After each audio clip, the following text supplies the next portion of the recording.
Aujourd'hui, on va parler de Kayali. Kayali 28. Alors pour moi, au début, je ne l'aimais pas parce que je trouvais qu'il était un peu light et je me suis dit merde pour le prix, c'est quand même un peu léger. Et du coup, je l'avais laissé macérer dans son flacon pendant 8, 9 mois.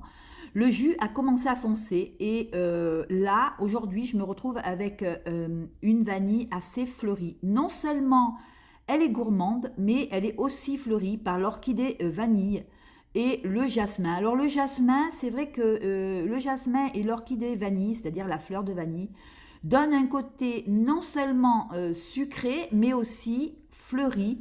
Elle est fleurie, mais elle est aussi sucrée par le sucre cassonade. On a aussi cette fève de tonka qui vient donner quelque chose de très sucrée mais en même temps fleurie. Voilà, elle est plus complexe que la vanille simple, sucrée, tout ça. Non, elle a un petit côté fleuri que j'aime pas mal. On se retrouve avec de l'ambre en fond et on a un beau musc et du patchouli. Alors, je l'adore. Elle m'avait été offerte, Kayali, ça m'avait été offert par mon compagnon. Et je l'avais beaucoup aimé. Par contre, il avait payé aux alentours de 120, 130 € les 100 ml. Alors, pour moi, je trouve que c'est une belle vanille, mais elle vaut pas 100, 120 € les 100 ml. J'ai pris des parfums d'équivalence et ils font aussi bien le job. Je suis allée chez Nox et chez Star Parfum, je crois que chez Star Parfum ou Nox, qui l'a fait aussi. Et pour moi, je ne vois pas la différence. Donc, en termes de tenue, je trouve que c'est voilà, c'est moyen, ça tient pas des masses par rapport au prix qu'on le paye. J'estime que pour 120 ou 130 €, elle devrait tenir davantage. Sinon, en termes d'odeur, elle est super agréable. C'est vraiment une vanille fleurie, hein, on dira. Voilà, une vanille fleurie.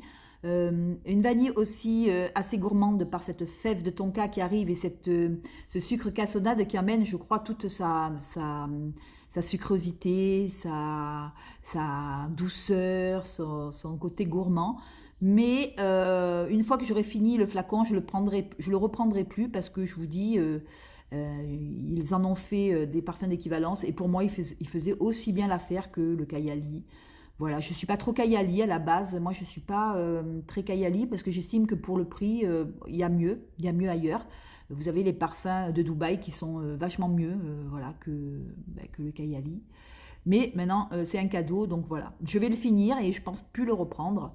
Voilà. Maintenant, qu'est-ce que vous en pensez? Qu'est-ce que vous en pensez de la vanille Kayali 28?